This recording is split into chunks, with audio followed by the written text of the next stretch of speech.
Salut à tous, c'est Bismart, on est reparti, une heure de débat. Alors une heure de débat thématique, hein, comme je le fais régulièrement. Et alors là, débat sur lequel je suis, pardon de le dire comme ça, mais c'est le premier adjectif qui me vient à l'esprit, totalement vierge. C'est-à-dire que pour le coup, c'est un débat dont je sens qu'il doit être intéressant. J'y maîtrise très très peu de choses. C'est sans doute quand même en partie le cas de beaucoup d'entre vous, beaucoup d'entre nous. Donc c'est pour ça qu'on va faire, voilà, je vais essayer de poser les questions que vous-même vous auriez envie de poser à des experts engagés d'ailleurs, à des experts entrepreneurs, autour de cette satanée souveraineté numérique. C'est parti, une heure sur la souveraineté numérique, c'est sur Bismart.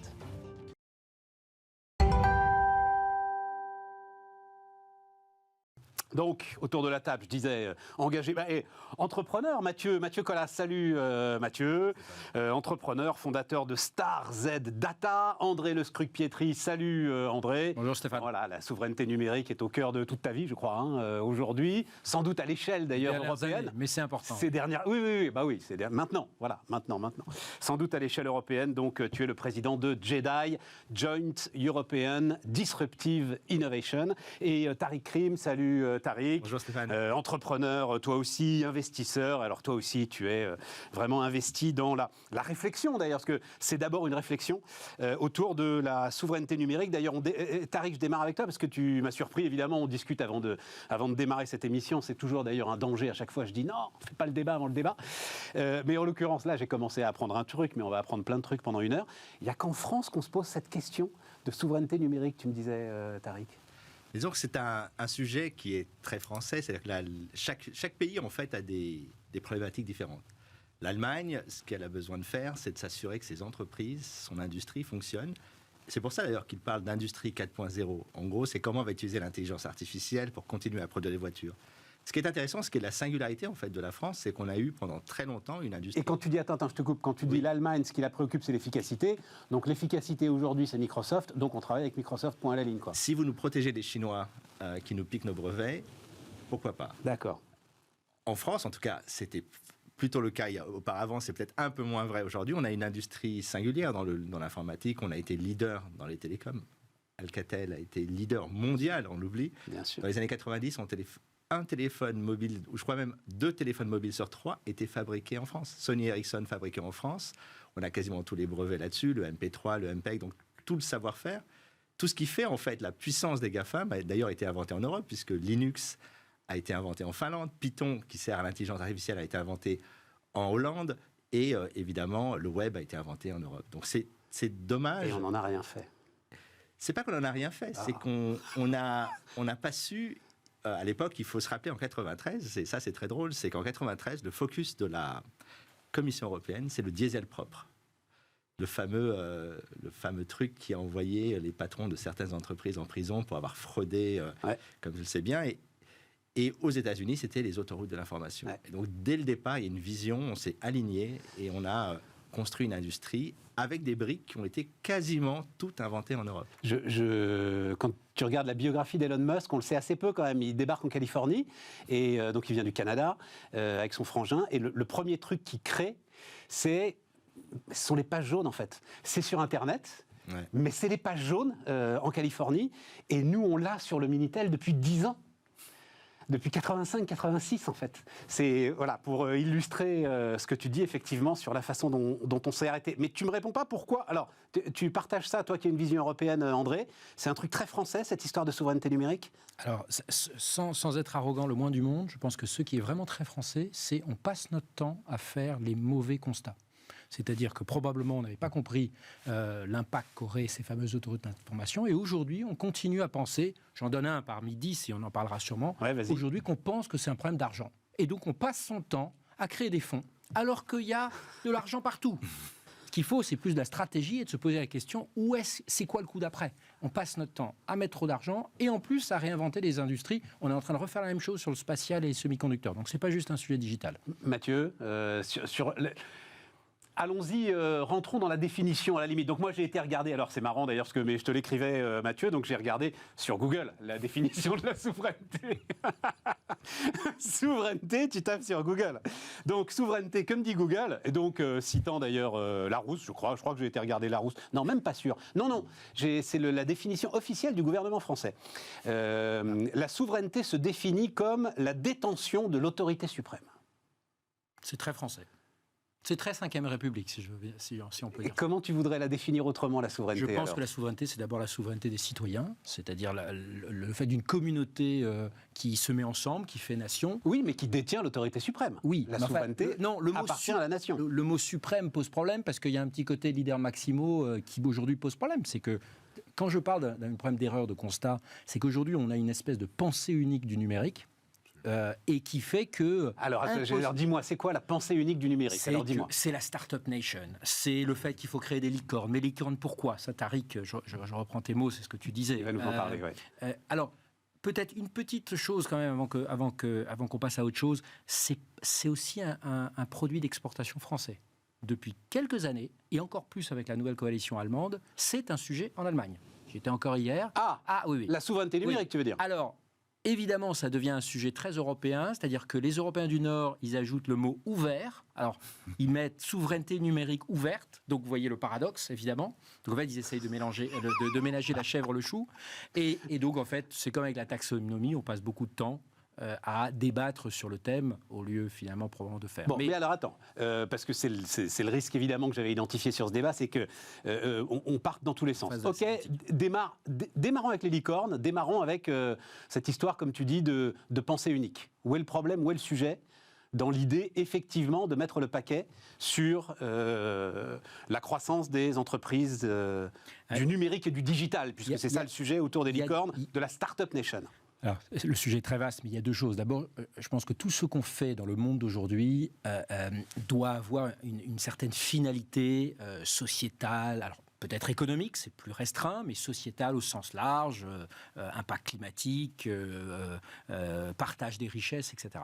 Aujourd'hui, juste faire des licornes pour faire des licornes a peu d'intérêt. En plus, aujourd'hui, il faut bien voir que les licornes, c'est juste des valorisations données par le dernier investisseur. D'accord. Ça, c'est une chose. Deuxième chose, c'est ça a peu d'intérêt. Enfin, ce sont des entreprises qui sont branchées sur... Je ne pense pas avoir dit que ça avait peu d'intérêt. Je dis juste qu'aujourd'hui, c'est le constat qui est fait qu'il manque de l'argent est un problème vraiment d'appréciation de ce qui se passe. Donc juste viser la taille a pas beaucoup d'intérêt parce qu'aujourd'hui, on a certes 26 licornes en France, mais on oublie de préciser qu'il y en a 117 au Royaume-Uni. Donc la question dans le monde d'aujourd'hui n'est pas de savoir si on est bon, la question est de savoir si on est aussi bon que les autres pour atteindre cette certaine André, souveraineté tu peux pas numérique. me dire d'un côté, puis je vais évidemment vous faire agir. Tu peux pas me dire d'un côté, il y a une pensée unique autour de donc Startup Nation et autour des licornes, et en même temps, le problème c'est qu'on n'en a pas assez. S'il y a une pensée unique et si on essaye de concentrer tous les moyens là-dessus, c'est justement parce qu'on sent qu'il n'y en a pas assez et qu'on en voudrait plus. Oui, mais la question c'est pourquoi est-ce qu'on en a besoin? Il est absolument évident qu'on a aujourd'hui besoin... Pour fabriquer l'économie du 21e siècle, Exactement. enfin ça me paraît évident. De réformer l'économie, et aujourd'hui il y a très peu d'entités qui se sont restructurées elles-mêmes. Et donc, en fait, ces startups jouent le rôle de catalyseur, de poil à gratter. C'est essentiel. Ce que moi, je remets en cause, c'est cette fascination du milliard de valorisation qui, aujourd'hui, est quelque chose de totalement abstrait. Deuxième chose, le fait qu'il faut savoir se comparer. Troisième chose, qu'on a souvent tendance, quand on se compare, à se comparer à Londres et à Berlin, alors que le vrai sujet... il est que ces startups, cette nouvelle économie, elle amène avec elle des valeurs. Les technologies amènent des valeurs avec elles. Et donc aujourd'hui, la question, c'est est-ce qu'elles portent nos valeurs? Et on est beaucoup plus proche de ce qui se passe à Londres, à Berlin, que de ce qui se passe à Pékin ou à Palo Alto. Donc, est-ce qu'on ne se trompe pas de combat? Et enfin, dernière chose, est-ce que véritablement, on n'est pas juste en train de voir un phénomène de rattrapage? On est en train de vivre... Très bien, mais même si c'est un... Attends, phénomène de rattrapage, pourquoi pas? Mais on se trompe de combat. Tu approuvais, Tariq. En quoi on se trompe de combat? Franchement, je t'entends, je comprends pas où est le problème. Non, mais en fait, ce qui est drôle, c'est que ce débat me rappelle en fait la fin des années 90. J'étais à l'époque dans la Silicon Valley et tu avais en fait deux types de boîtes. Tu avais ce qu'on appelait les startups, qui étaient des boîtes de technologie, qui bâtissent une technologie qui à la fin a une valeur. C'est Google, c'est Facebook. Aujourd'hui, ce sont les boîtes de base de données, les opérateurs de cloud. Et les dot-com. Et les dot-com, c'était quoi? C'était des gens qui montaient des business en utilisant les technologies de l'Internet. Et donc, le sujet aujourd'hui, déjà, ce qui est très drôle avec la licorne, c'est il faut se rappeler pourquoi on appelle les licornes des licornes. C'est Alan Lee, en 2013, qui dit, quand je regarde les investisseurs américains, il y a 0,01% des sociétés qui vont atteindre une valorisation d'1 milliard de dollars. Elles sont quasiment introuvables. C'est un objet de légende, comme une licorne. Le problème, c'est qu'aujourd'hui, on a 1000 licornes dans le monde entier. Et on le sait bien, c'est que 1000 licornes, tu sais, quand une boîte veut sortir, elle a 4 options. La première, elle va en bourse. Est-ce que 1000 sociétés peuvent aller en bourse? Ça me semble difficile. Ensuite, se vendre au prix annoncé, c'est-à-dire plus de... Si tu vaux 4 milliards, on t'essaye de te vendre au moins 4 milliards.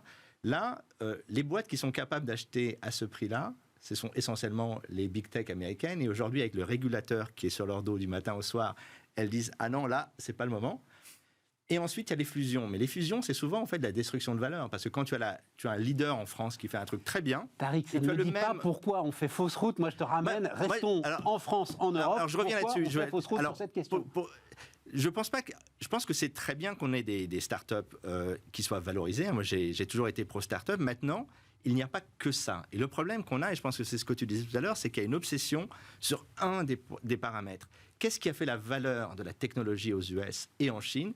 C'est qu'on a travaillé sur l'infrastructure, des technologies d'infrastructure. Aujourd'hui, ce qui est en train de se passer, c'est que 30% du cloud, des investissements dans le cloud, 40% du marketing vont aller chez les big tech américaines, alors qu'elles pourraient aller chez des entreprises européennes, et qu'au lieu de construire en même temps, parce que là, on va reprendre la formule préférée de notre président, l'infrastructure de demain et les sociétés qui font du business sur cette infrastructure, on a décidé de ne faire qu'une chose, les licornes. Et donc, tous les acteurs, parce qu'il y a à peu près tout en Europe, il y a une centaine d'entreprises qui sont capables de faire ce que font les acteurs américains, te disent... Donc, OVH plutôt que Miracle ou... Non, OVH et Miracle et les centaines de petites PME qui, elles, ne vont pas faire du capital risque, mais qui sont essentielles, parce que c'est aussi ça, les briques technologiques. Tout à fait. Et en donc, fait, c'est un sujet d'infrastructure. Alors qu'on se mobilise trop sur des sujets d'usage. Moi, je parle d'infrastructure nation à côté de la Startup Nation. Mathieu, StarZ Data est plutôt dans l'usage que dans l'infrastructure. Oui, absolument. Même si on va avoir besoin de faire grossir nos infrastructures pour supporter tous ces flux, je voudrais juste revenir sur quand même la souveraineté numérique. Moi, ce qui m'intéresse là-dedans, c'est la notion de souveraineté sur 2 ans. Attends, on va y aller, mais reste sur le sujet qui est celui-là. Essorons la serpillière d'abord, licorne, etc. Est-ce que tu es d'accord avec ce constat? Je rejoins totalement André, c'est qu'il y a une obsession aujourd'hui pour la levée de fonds, en fait. La levée de fonds, c'est juste ta propension à promettre une perspective de croissance à des investisseurs, et ensuite des investisseurs qui vont te pousser pour pouvoir revendre le moment venu ou passer la main à d'autres investisseurs, être dans une logique de plus-value. En fait, il faut qu'on soit beaucoup plus dans une logique de business, mais enfin, au sens faire du business avec les entreprises aujourd'hui. Je pense que c'est ça un peu ce qui manque aujourd'hui dans le discours. Et moi, je vais revenir sur une affaire sur ce plan-là qui m'a un peu préoccupé. C'est l'histoire de la SNCF avec Amazon Web Services. Ah, très bien. Alors vas-y. Donc, en gros, depuis là, on est sur un sujet intéressant parce qu'on rejoint cette problématique d'autoroute et d'infrastructure. Le sujet, c'est quoi? La SNCF a choisi Amazon Web Services pour faire tourner l'ensemble de ses systèmes. Alors, je ne sais plus combien, ils avaient besoin de 6 000 ou 9 000 serveurs, enfin, quelque chose de colossal. Et ils ont choisi Amazon Web Services. Sur le papier, pour une entreprise à capitaux privés, cotés à la bourse, etc., je veux dire, tu fais le choix le plus rationnel, tu prends effectivement peut-être AWS, Azure ou autre. Tu réponds aux exigences de tes actionnaires. Maintenant, là où ça pose un vrai problème, c'est que OVH fait partie des rares sociétés en Europe quand même, d'ailleurs ils sont installés aux États-Unis, qui potentiellement pourraient construire une place pertinente sur ce champ du cloud, qui est quand même important pour nous. On oublie de dire que ça devient une facilité essentielle. Comme dans le transport ferroviaire, à une époque, on avait ce problème-là qu'on a pu réguler, parce que c'était plus facile. Aujourd'hui, on a des facilités essentielles qui se créent, en fait, dans le domaine du cloud. Là où ça pose problème, c'est que la SNCF, elle répond aux exigences de la Commission européenne. Il y a des textes qui disent on doit choisir tel acteur sur la base de tels critères, et si on ne le fait pas, on risque d'être en infraction avec l'OMC. En fait, je pense que c'est sur ces sujets de souveraineté, on parle trop de géopolitique, on en parlait un petit peu ensemble, espionnage, etc. Il y a un sujet économique derrière. Le risque, c'est que derrière, nos entreprises n'aient plus le choix. Et c'est ça la définition de la souveraineté, c'est avoir le choix. Si je peux me permettre. Vas-y. Enfin, je veux juste dire, la SNCF fait un choix. Je ne suis pas sûr du tout que ce soit... Enfin, que les appels d'offres soient encadrés par l'Union européenne, oui, évidemment. Après, il se trouve que moi, je discute avec un certain nombre d'acheteurs du secteur public. Il est tout à fait possible d'organiser cet appel d'offres de telle sorte à ce que tu puisses privilégier des industriels européens. Je ne suis pas du tout sûr que la SNCF ait fait son choix en fonction des injonctions de la Commission européenne. Peut-être que tout simplement, c'est à ce point critique que la SNCF ne veut pas prendre le moindre risque avec un acteur européen de taille moyenne. C'est exactement Et là-dessus...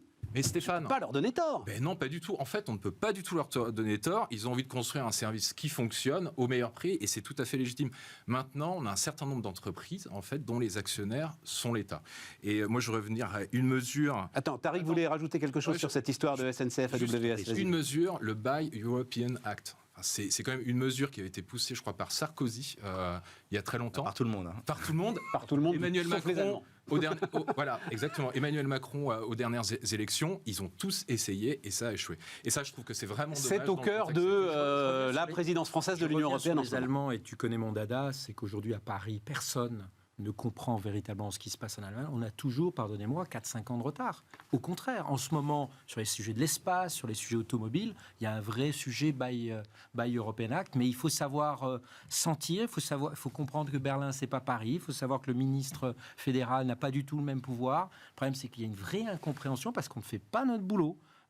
Et puis parce que BMW, quand ils sont en Allemagne, utilisent des acteurs locaux, alors que nous, on va, Renault ou Peugeot va utiliser Google. C'est pas si clear cut parce que la chance qu'ont les Allemands, c'est qu'ils ont gardé, on parle beaucoup des chaînes de valeur en ce moment, c'est qu'ils ont gardé ces chaînes de valeur. Nous, on a quand même déstructuré l'industrie pendant 20 ans. C'est un autre sujet, là. On est en train, c'est très intéressant, mais c'est un autre sujet. C'est-à-dire qu'aujourd'hui, il n'y a pas... Oui, enfin, BMW n'a pas eu plus de semi-conducteurs que Stellantis, tu vois. Enfin, ils ont été dans la même panade que tout le monde. Hein. Tout à fait, oui. Enfin, Infineon et NXP sont vraiment à côté de Munich. Mais un exemple sur ce travail qui n'est pas fait. Là, je viens de passer 3 jours à la conférence de sécurité de Munich, où le sujet technologique était au cœur des discussions. Il y avait un peu l'Ukraine, et il y avait la technologie. Il n'y avait pas un Français.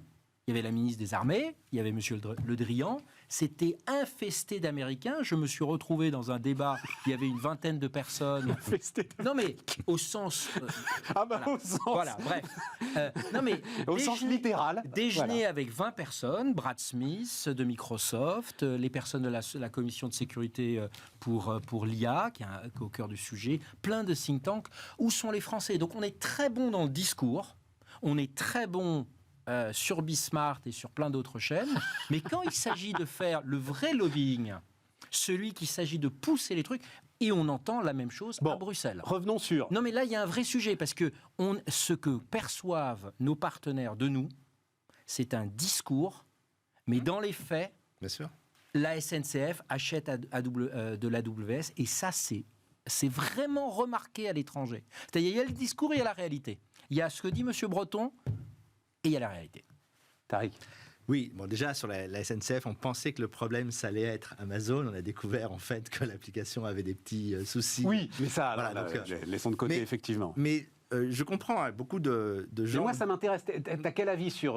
parce qu'on en avait parlé ensemble sur le Health Data Hub, et j'allais vous amener là-dessus aussi. C'est-à-dire, est-ce que la SNCF fait bien, parce qu'elle doit d'abord faire rouler des trains et services clients, de se confier à AWS, ou est-ce que parce que service public, elle doit faire l'effort d'aller travailler avec des acteurs européens? Alors moi, j'ai toujours dressé la limite au service d'infrastructure essentielle. C'est-à-dire que si une entreprise privée décide d'utiliser Google, elle peut le faire.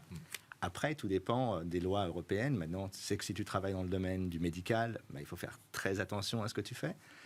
Mais si tu es une entreprise, moi, je pense que l'entrepreneur décide. Maintenant, pour les services publics, il y a une question beaucoup plus large. C'est que je sais qu'on veut toujours mettre de côté la question géopolitique, mais elle est au cœur du sujet. L'Internet est géopolitique. Il y a le Cato Institute, en 2001, a dit on va avoir un splinternet. C'était en 2001, donc il y a maintenant presque 21 ans. la Chine d'un côté, les États-Unis, et l'Europe sera entre les deux. Aujourd'hui, quand tu prends les grandes boîtes de conseil françaises, celles qui on parle beaucoup des cabinets de conseil en ce moment, mais où sont les ingénieurs ? En Biélorussie et en Ukraine. C'est-à-dire que désormais, l'espace de business de ces entreprises devient un espace militarisé, puisqu'on est à 2 doigts, en tout cas, je ne sais pas si on sera sur une guerre conventionnelle, mais la guerre cyber, je pense que tu as dû le voir à la conférence de Munich, a déjà commencé. Donc on est déjà dans une problématique géopolitique. Et ce que je voulais dire, c'est quand Amazon est choisi pour le département de la défense, le projet Jedi, 10 milliards, ou je crois qu'il y a eu la même chose pour le cloud de la CIA, 10 milliards. Et là, on parle d'un cloud de la NSA qui va être entre 10 et 20 milliards. Il n'y a pas un Français sur l'appel d'offres. Pas un. Je ne parle même pas de la Chine, voilà. Mais évidemment qu'il n'y a pas un Français sur l'appel d'offres. Enfin, on peut pas. Enfin, on peut même pas être sur les appels d'offres de la SNCF, si tu veux. Donc, je suis sûr que c'est très important parce que la oui, mais je veux que tu ailles au bout. Ça m'intéresse. Donc la SNCF fait une erreur. Enfin, l'État français, en n'incitant pas la SNCF à aller sur des acteurs européens, fait une erreur stratégique. Voilà ce que tu es en train de nous dire. Oui, je pense qu'il y a un travail de court terme, c'est d'aller au plus rapide.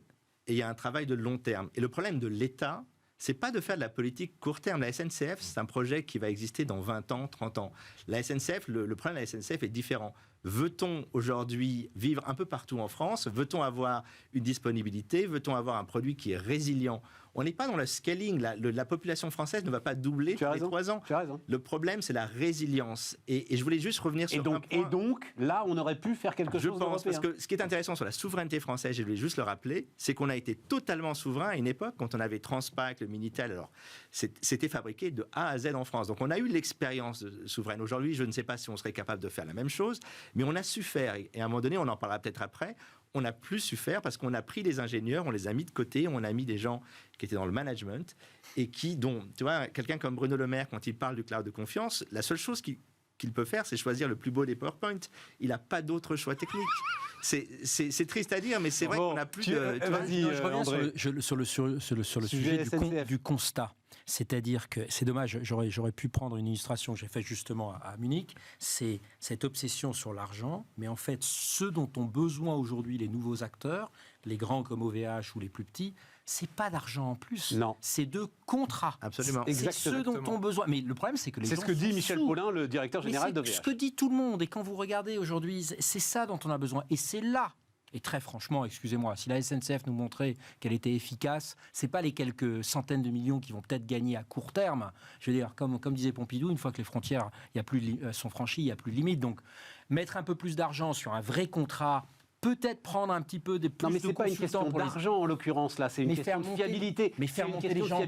Mais oui, mais c'est aussi une question de confiance. Voilà, c'est ça. Alors, et troisième chose, quand on ne fait que ça, en fait, pourquoi ? Parce qu'en fait, la compétence au sein du public aujourd'hui sur cet achat est aujourd'hui très faible. Ce qui fait que quand on arrive au bout d'un appel d'offres, on se dit on va plutôt aller avec les acteurs rassurants, et malheureusement, ils sont aujourd'hui à l'extérieur, et c'est exactement la même chose, mais ce qui se passe aussi à l'intérieur de l'Europe. Pourquoi est-ce qu'on continue à s'acharner sur Ariane et on ne donne pas sa chance aux nouveaux acteurs ?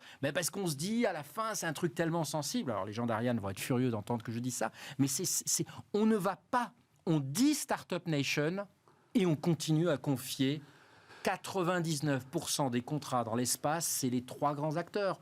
Donc, en fait, c'est que du discours.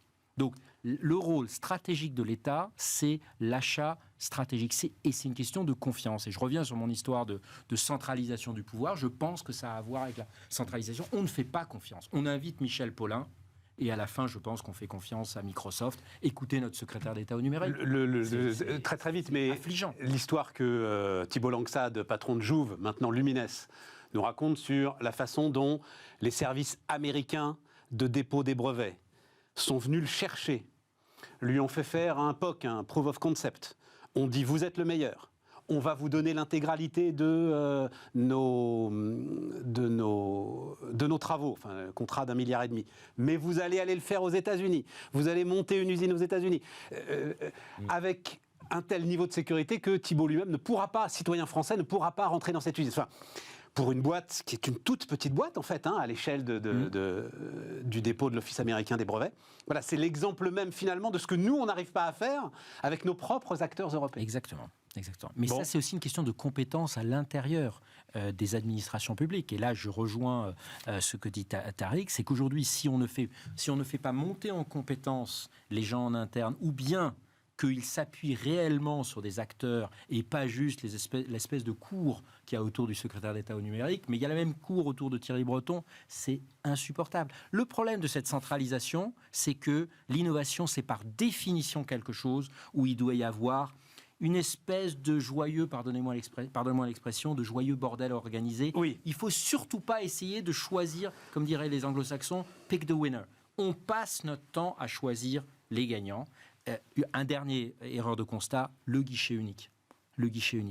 En fait, on n'essaye pas de résoudre le problème, on rajoute une couche, et France 2030 va se planter, et pourtant j'y croyais, à cause de ça. Non, mais à cause de ça, pourquoi ça va se planter ? Parce que c'est écrit noir sur blanc dans le papier qui est sorti la semaine dernière par le SGPI, le secrétaire général pour l'investissement, que c'est 4 opérateurs de l'État qui vont tout attribuer, l'ADEME, l'ANR, la Caisse des dépôts et la BPI. Alors la BPI trouve un peu grâce à mes yeux, mais les trois, en tout cas l'ADEME et l'ANR, c'est je ne sais même pas ce que c'est l'ANR. L'Agence nationale pour la recherche, mais c'est une pétaudière absolue. Enfin, il faut lever ces tabous. Moi, je vais quand même revenir sur un point très intéressant de Tariq. Vas-y. Les ingénieurs.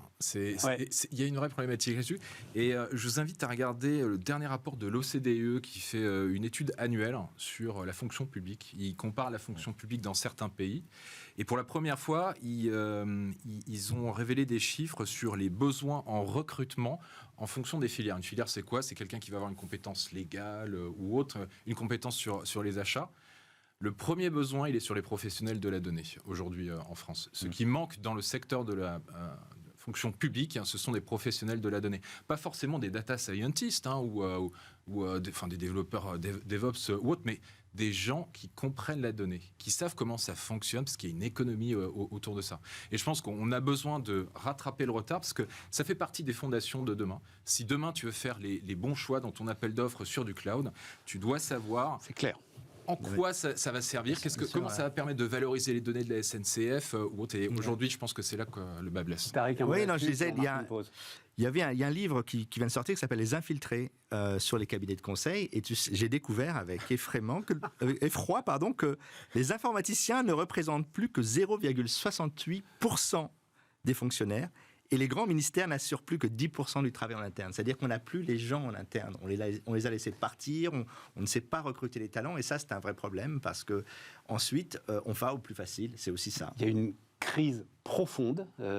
Fondamentale. L'État, Amélie de Montchalin, lance une marque employeur pour l'État, en désespoir de cause. Il y a une crise profonde du recrutement public. Ouais. Aujourd'hui dans notre pays. Alors, j'allais dire, ça nous éloigne un peu de la souveraineté numérique. Vous avez raison, non pas tant que ça. Mais enfin, si, quand même un peu. Donc, on va essayer de se raccrocher quand même à ce qu'on peut faire aujourd'hui, maintenant, pour essayer de récupérer un peu de souveraineté. Ou est-ce qu'il faut même récupérer un peu de souveraineté ? On se retrouve dans un instant.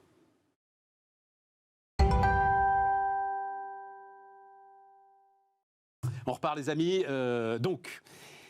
Est-ce qu'il y a... J'ai pas beaucoup avancé dans ce qui était ma première question. André, je te la pose à toi, parce que tu es au cœur de ces ensembles européens, à Bruxelles, etc. Est-ce qu'il y a une volonté européenne alors, quand on dit retrouver de la souveraineté, j'ai juste des petits chiffres très récents, parce que c'est assez impressionnant autour de Google. Donc, c'est 40% de la pub mondiale, de toute la pub. C'est-à-dire que maintenant, en fait, il faut sortir du sujet pub digital quand on regarde Google, pour s'intéresser à l'intégralité mondiale du marché de la pub. Et donc, c'est 40% de la pub mondiale, 90% de la recherche en ligne et 63% de la navigation. Est-ce qu'il y a... Donc oui, objectivement, une certaine forme de dépendance, tout le monde pourra l'admettre.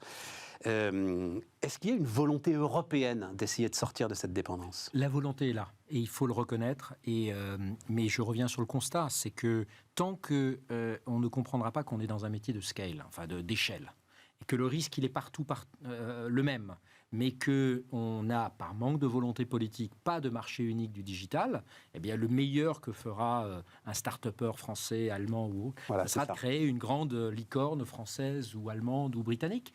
Et que pour atteindre le niveau d'après, eh bien, dès qu'un investisseur américain, en plus c'est ça la double peine, dès qu'un investisseur américain le touchera, aura la générosité de lui accorder sa confiance, eh bien en fait il va lui ouvrir le marché américain. En tout cas, ça sera la perception, et donc il sera prêt à payer plus cher. Et donc je ne crois pas du tout à ce concept que les Américains sont prêts à prendre plus de risques. On a tout ce qu'il faut.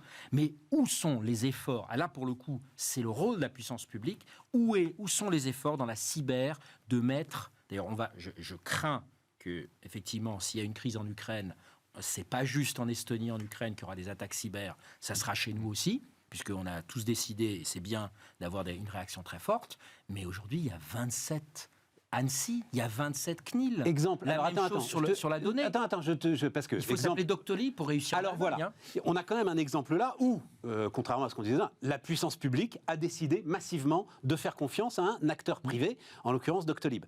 Est-ce que l'idée, moi c'est l'idée qui me trotte dans la tête, Doctolib aux États-Unis, ce serait aujourd'hui l'un des leaders mondiaux du service aux entreprises de santé. Doctolib en France n'est que Doctolib en France, est en train de se développer en Allemagne, en Espagne, mais il rame, ça va être très lent. Voilà, c'est difficile parce qu'il n'y a pas du tout les mêmes conditions. Et là, on tient une clé importante, là, quand même. Une clé majeure. On a la même chose sur l'énergie. Donc, toutes les startups qui sont dans le domaine du climatique, regardez, aujourd'hui, il n'y a pas deux pays qui ont des stratégies énergétiques plus différentes que la France et l'Allemagne. Je veux dire, on le voit. Mais en même temps, ça a été la valeur de certaines startups en Europe de s'adapter en fait à cette complexité. Ça fait partie du boulot. Mais oui, mais c'est trop lent. Pas toujours. Doctolib, ça leur prend un temps de dingue, il y a une énergie de dingue. Mais le problème de Doctolib, c'est qu'il y a en Allemagne, en Angleterre et aux États-Unis des sociétés qui font la même chose, au moins aussi bien, et que se posera d'ailleurs une des questions.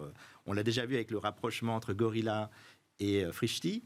On va devoir fusionner des boîtes. C'est-à-dire que c'est tout petit quand même, c'est pas comparable. Même on a deux licornes, une allemande et une française, qui sont sur les mêmes. Frishti n'est pas une licorne. Elle l'était ou Non, mais non. Écoute, alors, non, Tariq, non.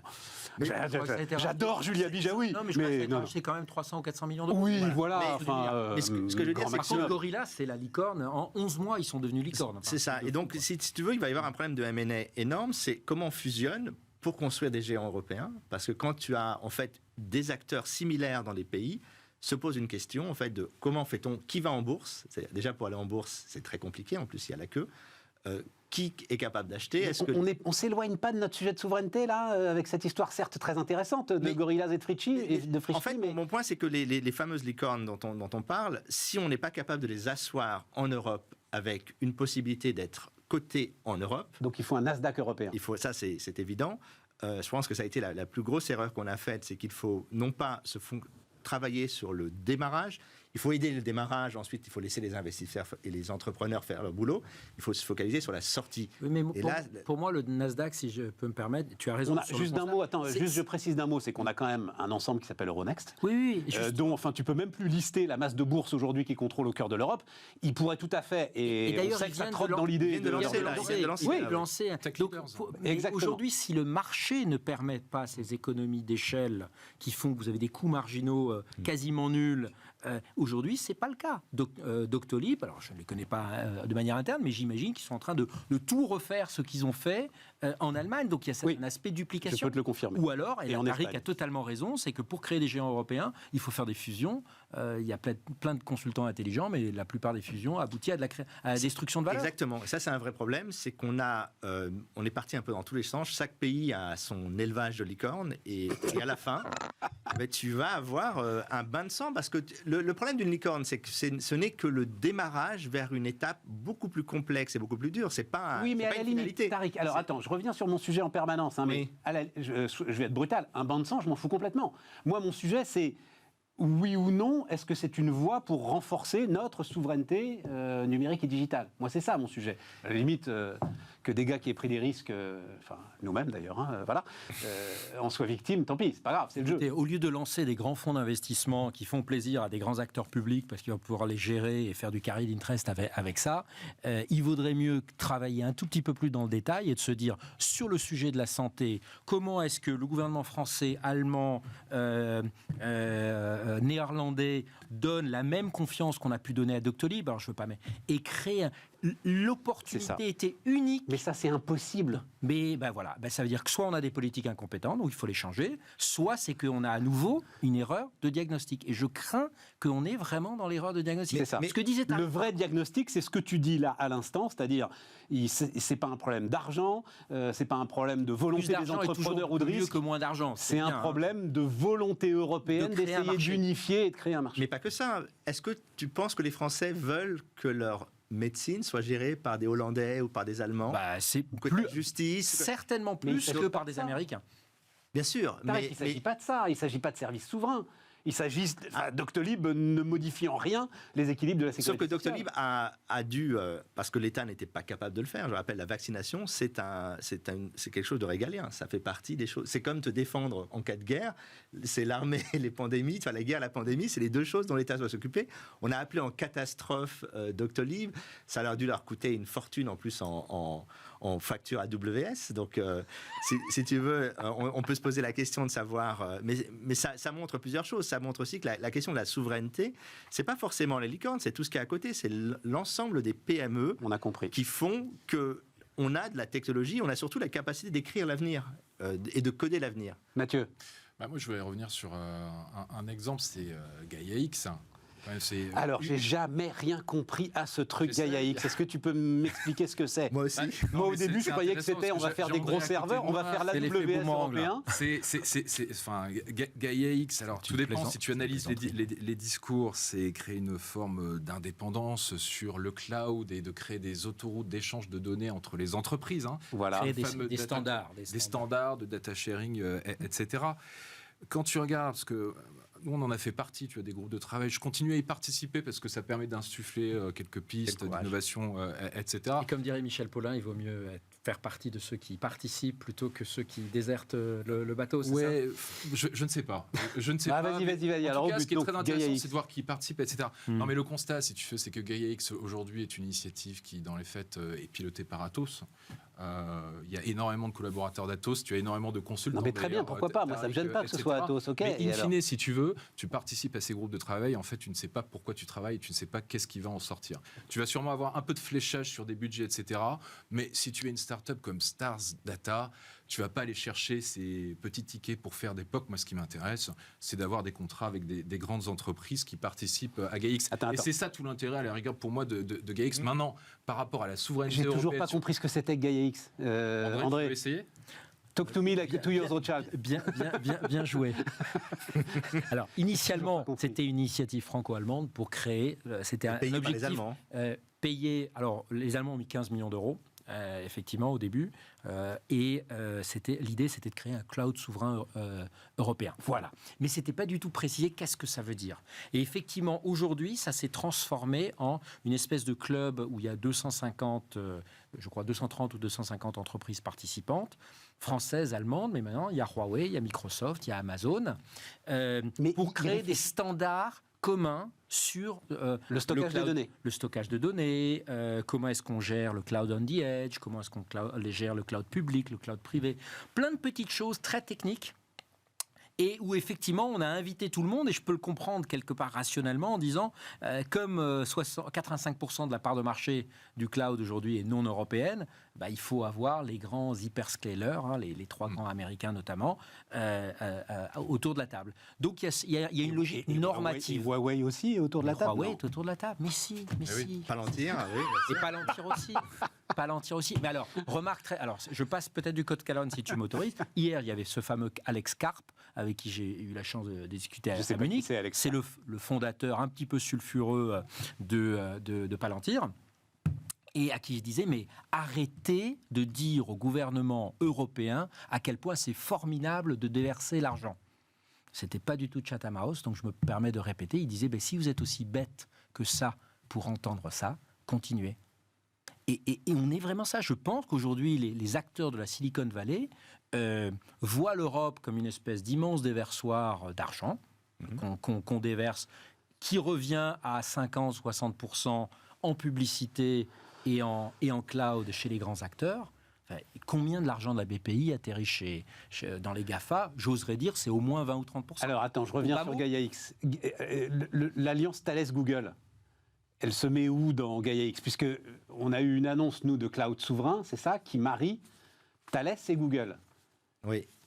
Comment est-ce que... Alors ça, c'est autre chose. Ça, c'est autre chose. C'est le fameux cloud, le cloud de confiance Ouais. français, alors que certains appellent aussi le Secnum Cloud. C'est différent. Le Secnum Cloud, c'était quelque chose qui existait avant. En gros... Oh mais bon Dieu les mecs, mais c'est... Mais voilà. Mais enfin, tu te rends compte l'idée, c'est des enjeux. On est quand même sur des enjeux comment est-ce qu'on crée de un citoyenneté profonde. Absolument. Comment est-ce qu'on crée... Je suis incapable, C'est pour ça que Thales est impliqué. L'idée, c'est comment est-ce qu'on stocke des données sensibles, que ce soit des données qui sont liées à la souveraineté nationale, défense ou autre, sur des clouds qui sont localisés physiquement en Europe. Comment est-ce qu'on essaye d'échapper à l'extraterritorialité du droit américain, le fameux Cloud Act. Et donc il y a ces alliances entre les grands acteurs américains et certains acteurs très établis, type Thales ici en France. Capgemini aussi. Mais pourquoi c'est pas Gaia X qui s'occupe de ça? Parce que c'est pas le même sujet, quoi. Et franchement, là c'est vraiment, je veux bien, on fait vraiment une du heure, produit. C'est vraiment du produit. Ben oui, mais c'est le sujet aujourd'hui. Gaia X à nouveau a pris une direction qui est plus normative. En fait, un des problèmes, le problème est simple, c'est que l'État désormais et une partie des gens au gouvernement, mais c'était vrai avec les précédents gouvernements, croient en fait au contrat. C'est-à-dire que tu as l'impression que si tu fais un contrat, parce que l'Europe s'est construite c'est une suite de contrats. Très juste. Et on pense que parce que tu as signé un accord qui te permet de licencier, en fait, c'est une franchise, c'est comme quand McDonald's vient en France, tu as la boutique clé en main, sauf que tu n'as pas forcément accès au code source. Alors a priori, dans le cas de Thales, on ne sait pas trop, mais et donc on se dit on va éviter. Thales, ils ont quand même eux les ingénieurs pour comprendre là. T'es d'accord avec moi? Thales est un des acteurs majeurs de la technologie. On est d'accord. Mais encore une fois, quand tu n'as pas confiance en toi, c'est-à-dire que quand tu ne... Parce qu'il y a deux façons. Il y a la façon facile, c'est que tu achètes quelque chose, tu mets de la peinture et tu dis c'est à moi, ou tu construis cette chose. Construire, ça demande du temps, ça demande des ingénieurs, c'est comme ça qu'on a fait le programme nucléaire, je vous rappelle, c'est comme ça qu'on a fait les trains, c'est comme ça qu'on a fait le Minitel, c'est qu'à un moment donné, on a mis des ingénieurs et des politiques qui avaient une vision pour construire. Alors souvent, ça se fait pas... Mesmer, et puis c'est sous Mitterrand quasiment qu'on a vu les fruits de la politique nucléaire. Ariane, espace, on nous a expliqué dans les années 80, vous ne saurez pas faire un lanceur, on l'a fait. Dans les années 70, on nous disait, vous ne pourrez pas avoir d'aviation. Donc ça demande du temps. Et pour une raison que j'ai du mal personnellement à comprendre, on a toujours choisi d'aller au plus vite. Et tu sais, c'est quand je parlais des PowerPoint tout à l'heure, je ne rigole pas, c'est qu'aujourd'hui, on est dans un monde où la génération PowerPoint a pris le contrôle de domaines dans lesquels il faut des doers, des gens qui font. Et les gens qui font aujourd'hui, on ne les a plus au sein du gouvernement parce que dans les années 90, on a dit on va délocaliser nos industries, c'était le faiblesse de Turuk, et ensuite, avec les techniques qu'on appelle le New Public Management, on a délocalisé le savoir-faire, les ingénieurs, les grands commis d'État, et on les a mis dans des cabinets de conseil où immédiatement ils sont allés, et ils ont eu raison, dans les grandes boîtes américaines, puisque quasiment toute l'infrastructure de Google Cloud a été faite par des Français à Silicon Valley. Tu connais cette phrase? Je crois que c'est James Mattis, mais je ne suis pas tout à fait sûr. En tout cas, c'est un commandant de l'armée américaine en Afghanistan. PowerPoint est le premier ennemi de l'armée des États-Unis. Ah oui, bien sûr, c'est ce qu'il est. Donc voilà, on a un problème. D'ailleurs, je crois que pour faire référence à Jeff Bezos, le patron d'Amazon, le PowerPoint, je crois, est interdit chez lui parce qu'il ne veut que des notes en 1 ou 2 pages écrites parce que ça permet d'expliciter les idées. Et là, pour le coup, il a bien raison. Les gars, si je vous dis après l'ensemble de ces débats, j'entends parfaitement ce que tu dis, Tariq, et c'est vrai que le triomphe d'Airbus aujourd'hui est sans doute un bon exemple de ce que fait le temps long, enfin aussi avec des entrepreneurs à un moment quand même assez incroyable pour prendre des risques. Mais ok, maintenant, est-ce que c'est pas le moment de se dire cette bataille est perdue? Et en fait, Thales Google, c'est presque l'exemple de ce qu'il faut faire pour construire une souveraineté sur les couches supérieures à celles en fait sur lesquels on est aujourd'hui battu, défait et inexistant. Il y a un mot anglais qui s'appelle, en bon français, qui s'appelle le vendor lock. C'est-à-dire que en fait, ce que aujourd'hui beaucoup de startups réalisent, parce qu'elles ont moins de moyens que des grands groupes, c'est qu'une fois que vous êtes avec Amazon, Google ou Microsoft, c'est quasiment impossible d'en sortir. Les coûts de migration sont très élevés. On se rend compte aussi que ce n'est pas du tout des coûts qui décroît. Donc il y a un aspect assez linéaire. Oui, bah oui, donc le cloud va devenir le nouveau gaz de Poutine. Si tu veux, le prix on qu'on voit a les aujourd'hui, augmentations de prix. c'est le prix de démarrage. Mais si demain, tu as un problème avec Taïwan, un problème avec l'Ukraine, où tu as les ingénieurs, si tu as un vrai problème dans la géopolitique de l'approvisionnement et que les prix explosent, qu'est-ce que tu fais? Si demain, on fait tourner Paraf sur un service américain, Paraf, je rappelle, c'est les passeports. C'est-à-dire que on sera obligé de payer. Et si on nous dit que ça sera 10 fois plus cher, on sera obligé de payer, on n'aura pas le choix. L'autre alternative, c'est de faire confiance à la centaine d'entreprises européennes qui existent. Et il n'est pas trop tard. Non. Mais quand tu construis une maison, de toute façon, tu es obligé de construire les fondations, de les mettre en place. Contrairement à ce qu'on dit, il y a énormément de savoir-faire en Europe encore. Oui, mais regarde, mais j'aime bien le cloud, c'est le prochain gaz de Poutine. Ouais, mais on a deux dépendances aujourd'hui. Début février, donc dans le cadre de la présidence française de l'Union européenne, organisation d'une grande conférence sur la souveraineté numérique. Et tu arrives avec quand même, c'est grâce à toi d'ailleurs que j'ai eu le programme, et tu arrives avec 4 grands domaines, stockage, sécurité, contrôle des contenus et libre concurrence. Bon. Ouais.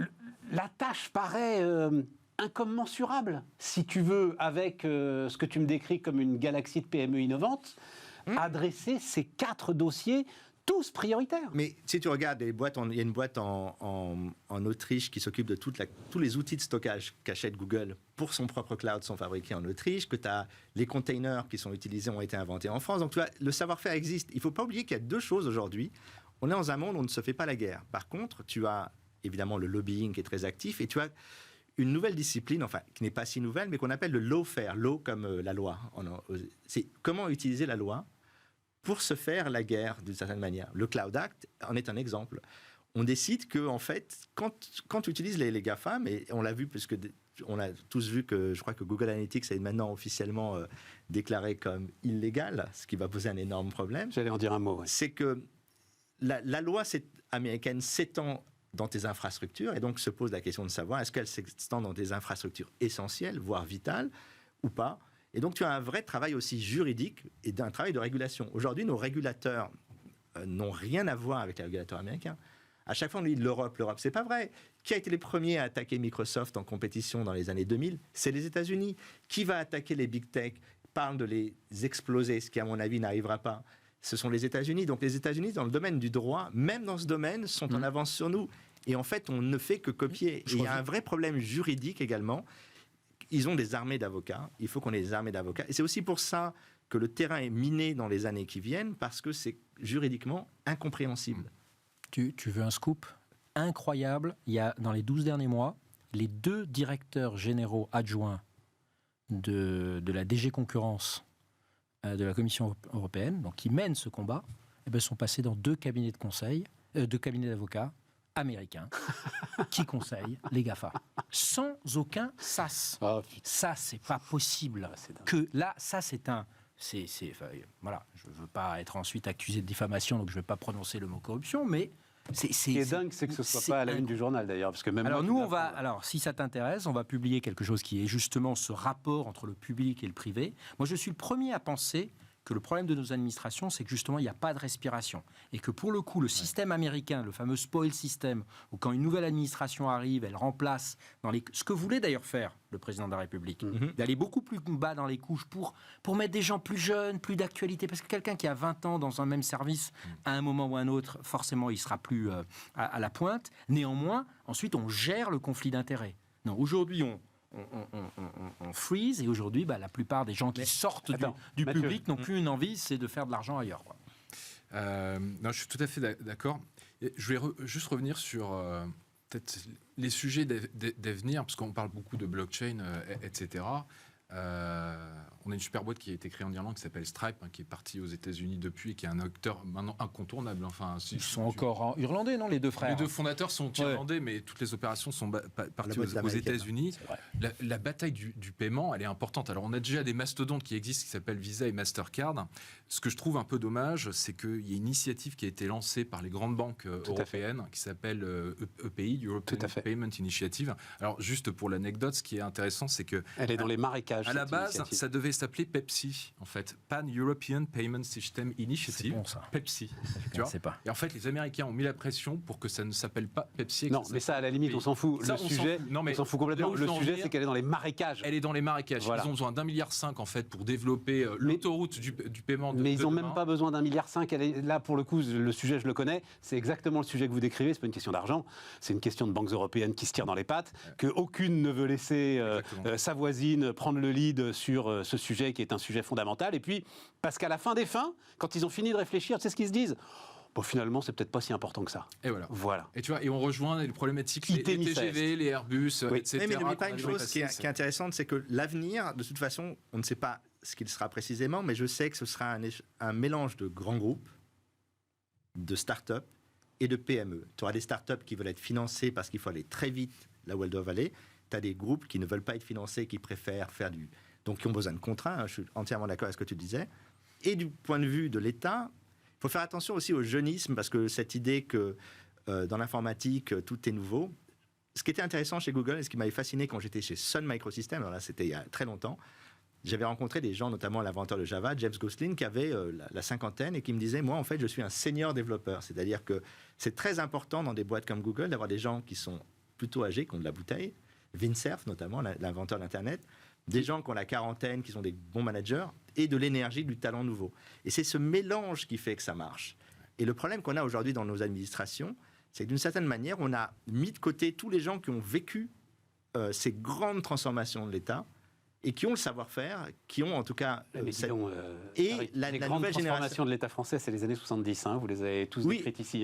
Oui, 1980, on a la carte à puce, le TGV, le Minitel et le nucléaire. Voilà, on est les rois du monde. Mais ces gars-là, ils sont à la retraite. Voilà, c'est fini.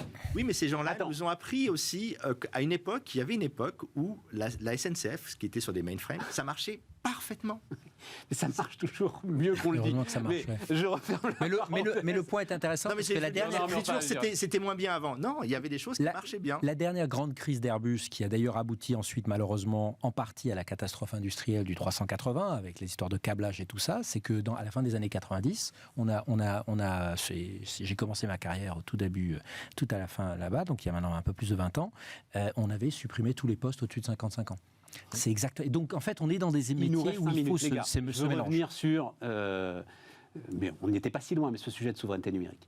Donc, tu as cité effectivement Google Analytics. Je vais aller très très vite, parce que ça aussi, c'est des choses en fait fondamentales. J'ai appris grâce à toi, Tariq, l'existence donc, de ce citoyen autrichien qui s'appelle Monsieur Schrems, c'est ça, et qui a porté plainte devant, comment on dit en allemand Max Schrems. Voilà, c'est ça. Donc, il a porté plainte devant la Cour européenne.